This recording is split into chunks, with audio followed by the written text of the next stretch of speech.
Hello you guys, it's your girl from LA Quote and I'm back with a new video. So today's video I want to talk to you guys about how to plan a photo shoot. So I've been getting so many questions about this on my Instagram, just in person, everywhere. People always ask me like how I plan shoots. I've done a few shoots that have gone viral. I'll post them here. One was like with a gun on Tumblr. The other one was like with like a wine glass on Instagram. And it's crazy because these are like random props that weren't even really planned, but yeah, the shoots went viral and these are like editorial shoots. So I shoot quite a bit. I mean, I shoot photos more than the average human being, you know. I've shot with different photographers in like DC, Atlanta, New York, everywhere. I feel like I've learned a lot about shooting because I was raised in like the MySpace era where we were all like taking photos everywhere, and then I grew into like the Facebook and then the Tumblr phase, and then now, you know, we're into like blogs and Instagram and things like that. And throughout all of those phases of my life, of my social media life, I guess, I've always had to shoot photos. And over time I learned how to shoot like street style, editorial, like to be in them, you know. So if you're trying to plan a photo shoot, this is the perfect video for you because I'm going to tell you guys everything that I know that you need to know about planning the perfect photo shoot. So the first thing I want to say is no photo shoot is ever perfect. It never goes completely as planned. I plan photo shoots for my hair brand Like Whoa Wigs, I'll link it down below, but I also plan photo shoots for myself, Vanilla Like Whoa, and video shoots to show my fashion sense and my fashion taste to my followers through my blog and through my social media platforms. I've also styled and creative directed shoots where other people were the models. So I feel like I have a pretty good grasp about photo shoots from the behind the scenes and the in front of the camera. So these are the tips that I came up with based off of your questions on Instagram and just overall things that I thought you guys should know about shooting.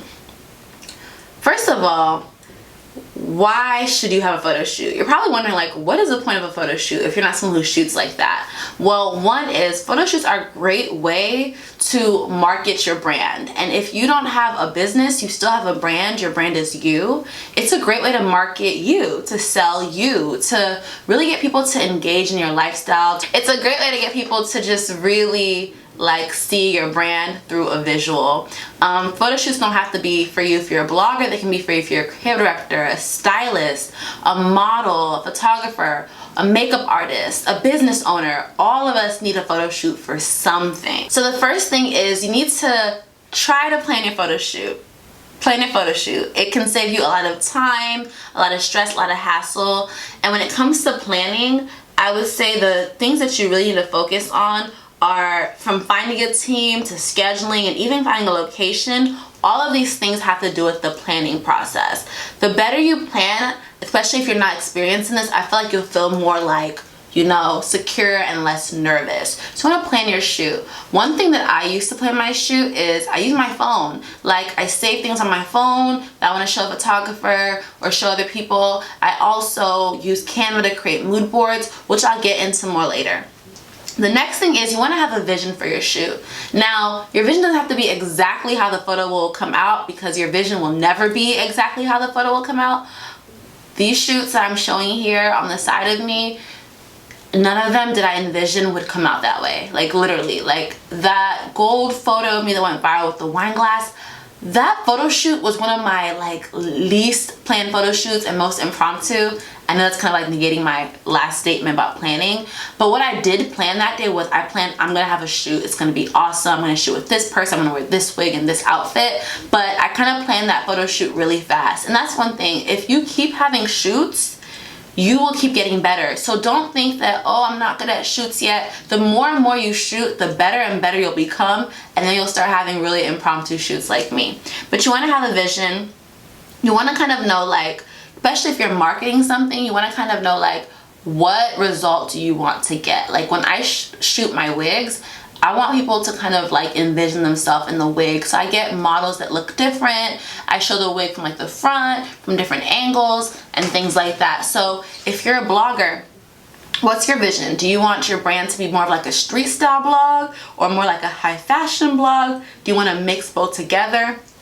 Have a vision, because having a vision is very important because it will help you choose your photographer, help you choose your makeup artist, your location, your outfit, all of that. all of those things are based off the vision that you already have in place.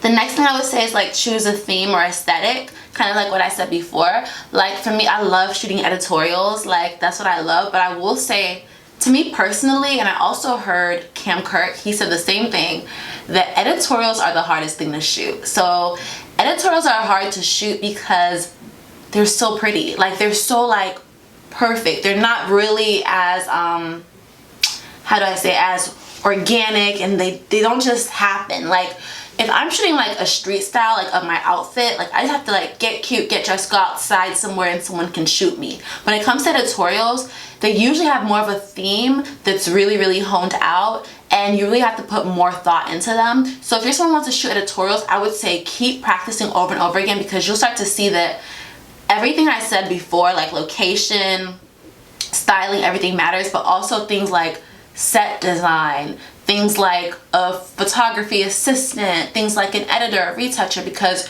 you're going more for like higher fashion photos when you're shooting editorials. So I would say if you're choosing a theme and it's editorial, just know what you need for that. And if you're shooting for like street style, know that that's a little bit different. Next thing I would say when you're choosing a theme, decide if you want to have props or not. I think props are great because props help you with posing. Like you saw me with that gun in one. I was able to think of poses easily because I had that gun there as a guide. And then the other shoot, the wine glass, I was able to think of poses with that. But sometimes you can just, you know, not use a prop. But if you really want to learn how to pose, I would say use a prop. Even the wall of a building can be your prop. You can lean on that. You can even use like a handbag as a prop. You can like touch your hair. Play around with the theme, play around with the poses. And one thing I would say, like a budget-friendly tip, is use props that you find at home. Use props that you find at the thrift store. The wine glass that I held in that photo, in this cover image, was actually from the thrift store. Yes, you can get wine glasses from the thrift store. Go there, find some cool things. I've seen some bloggers even pose with like books and things like that. Try different things when it comes to props, because props make your posing more relatable and not too model-less. Next thing I would say is create a mood board. I love mood boards because mood board is kind of like your tangible form of the vision that you have in your mind for the shoot. Also, I love mood boards because when you're working with a team, it helps everyone understand the vision. It kind of establishes and sets the tone of the shoot for everyone across the board. I always use mood boards when I'm shooting for my hair company, like Will Wig, so that everybody from the model, the makeup, the photo, even the assistant can kind of get an idea of what I'm going for. It helps me as a creative director of the shoot to just really give people more direction. Also helps them to kind of like understand what, like, you know, what poses I might want or what colors I might want on the makeup, and just overall it just sets the vibe. Also, not only can your mood board help when it comes to setting the vision, but also in setting the time. In my mood board I also include like the logistics and things like that, of like how long we're gonna do this, when are we gonna have break, what time people should arrive, even details of like how to get into the place we're shooting, because sometimes we're shooting like at a studio. I might need to buzz you in, tap you in, get you outside, or where to park. All of that, I put all that in my mood board. My mood board basically is like a mood board and a call sheet and logistics all in one. It does a lot of the heavy lifting for me, so I don't have to keep regurgitating the same vision and same info to everybody over and over and over again.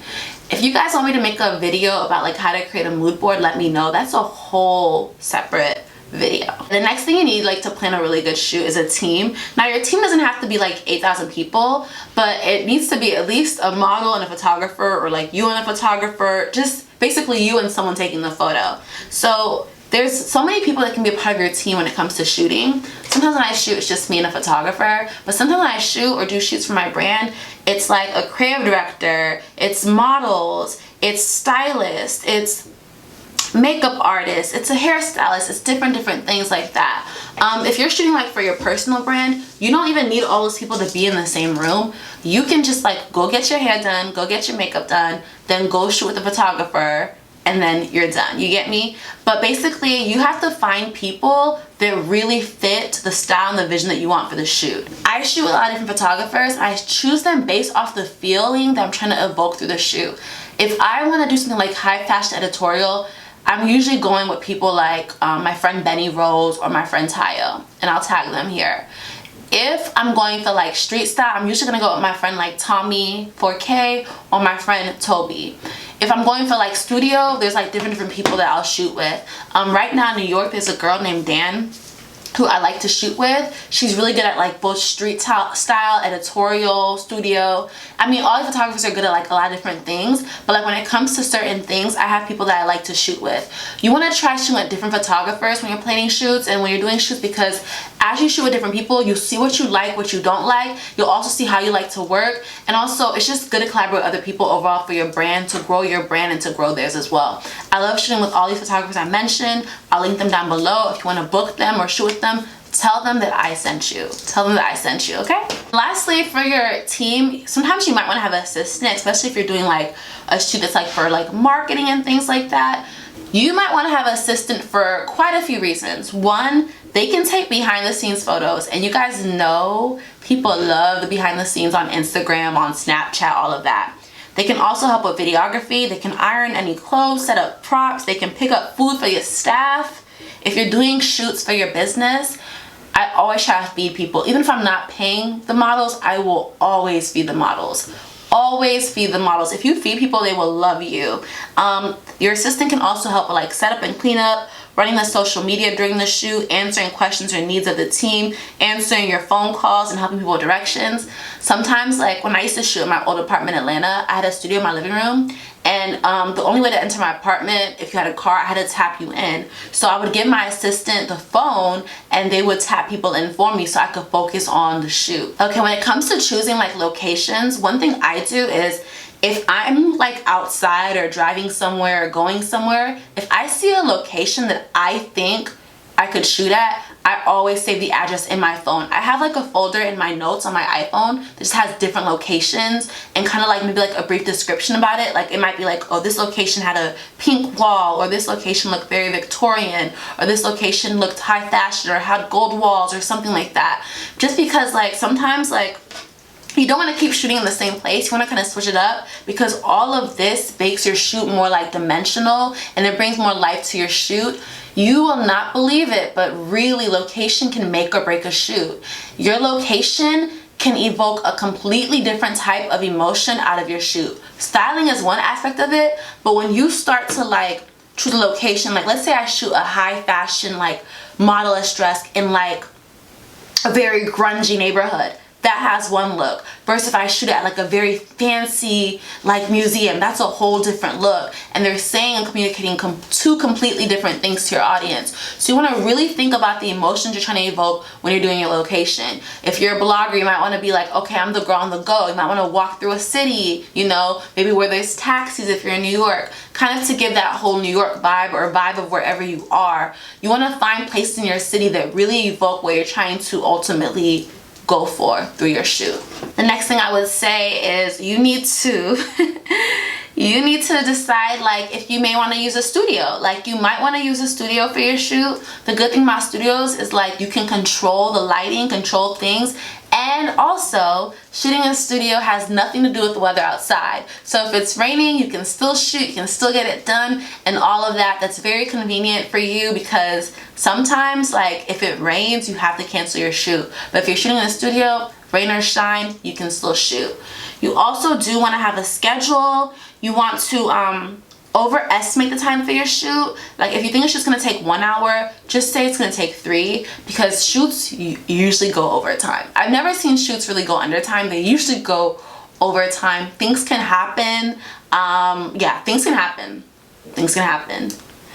Yeah, things can happen. Also, you want to be really smart with your time. For instance, if you're doing like a shoot, like a studio shoot, and you know there's like an issue with parking in that area and your photographer is driving, you might want to tell people from the photographer to other people to come like maybe like an hour earlier or 30 minutes earlier than the actual time you want to start shooting the photos. You get what I mean? Or if you know that the photographer has to come and set up the lights and stuff like that, you might want to tell them to come a little bit earlier so that they can do that before the models come. Or if you know that you have 5 girls who need their makeup done, you might want to tell them, you know, the makeup artist to come early to set up, then the models to come, and then a way to save money on the photographer is tell them to come exactly at the time they're about to shoot. That way you're not wasting their time, your time, or your money. Next thing I would say is just like pack your stuff ahead of time. try on the clothes ahead of time. You don't want to start shooting the day of and realize, oh my gosh, I'm out of time, like I don't have enough time to pack or this or that. Do your nails before or the day of, get press-ons. I always use press-ons for shoots. For that gold shoot, those were press-ons. But what you want to do is you want to kind of like treat like you're going to the airport the next day. You want to pack and do things the day before your shoot. That way the day of your shoot, where it's already stressful enough, you're not as stressed. And last thing I would say is have fun. This is a photo shoot. It's meant to show your personality. Don't overthink it. Have fun, be creative, and just keep shooting, and the more you shoot, you'll get better and better and better. So I hope this video was helpful for you guys. I hope you guys go out and have fun and just start shooting. If you guys have any other questions, let me know below in the comments and I'll try to answer. Thank you guys for watching. Follow me on Instagram at FanellaLikeWhoa. I'll link this wig down below. And I also do have an ebook that goes in further detail about how to plan your own photo shoot. I talk about everything, like the lighting, from how to negotiate to how to, you know, like just get the food, get the assistant, just how to set everything up. If you want to order that ebook, just check the link in my description box and I'll have it right there for you guys. Love you guys. Bye.